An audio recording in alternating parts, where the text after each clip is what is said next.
اور بھائی اللہ کریم نے فرمایا کہ تمہاری نعمتوں میں برکت کس سے آئے گی؟ تمہاری نعمتوں میں برکت کس سے آئے گی؟ وَلَوْ أَنَّ أَهْلَ الْقُرَىٰ آمَنُوا وَاتَّقَوْا لَفَتَحْنَا عَلَيْهِمْ بَرَكَاتٍ مِّنَ السَّمَاءِ وَالْأَرْضِ۔ برکتوں کا راستہ ایک ہے، وہ کیا؟ کثرت نہیں، تقویٰ ہے۔ جتنا اعلیٰ درجے کا تقویٰ ہوگا اتنا ہی اللہ کی نعمتیں مبارک ہو جائیں گی۔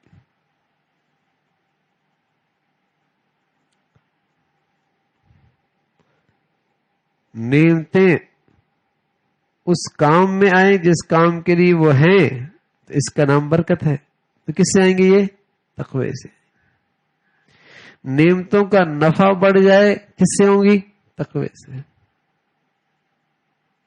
نعمتیں انتہائی کارآمد بن جائیں کس سے آئیں گی؟ تقوی سے آئیں گی۔ نعمتیں پائیدار ہو جائیں، ان کا نفع پائیدار ہو جائے کس سے ہوں گی؟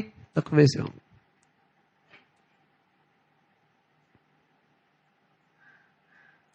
اس لیے لوگوں کو اولاد کی امید ہونے لگتی تھی تو ان کے تقوی میں اضافہ ہو جاتا تھا کہ اس میں برکت ہو، اس میں برکت، اس میں برکت ہو۔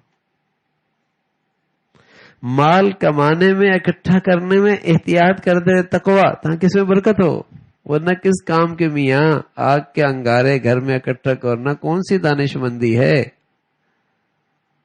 تو جوریاں بھر کے ساری زندگی چوکیدار رہنا کون سی عقل مندی ہے؟ مال کمانے، اکٹھے کرنے میں خواری اٹھانا اور پھر غیروں کے ہاتھوں میں تقسیم کر دینا، ڈاکٹر لے گیا، فلاں لے گیا، فلاں لے گیا، نہیں تو ساری زندگی بیٹھا رہا، اسے کوئی نہیں راحت و آرام ملا، دوسرے لوگ مزے اڑا رہے، دوسرے لوگ مزے اڑا رہے، اور وہ بھی مزے کیا، انہوں نے بھی پیچھے اس کے مال میں خوب رسم و رواج کو زندہ کیا، خوب گناہ کمائے۔ کس کام کا یہ مال ہے؟ تو تقوی کے راستے سے اللہ کی نعمتوں میں برکت آتی ہے، برکت،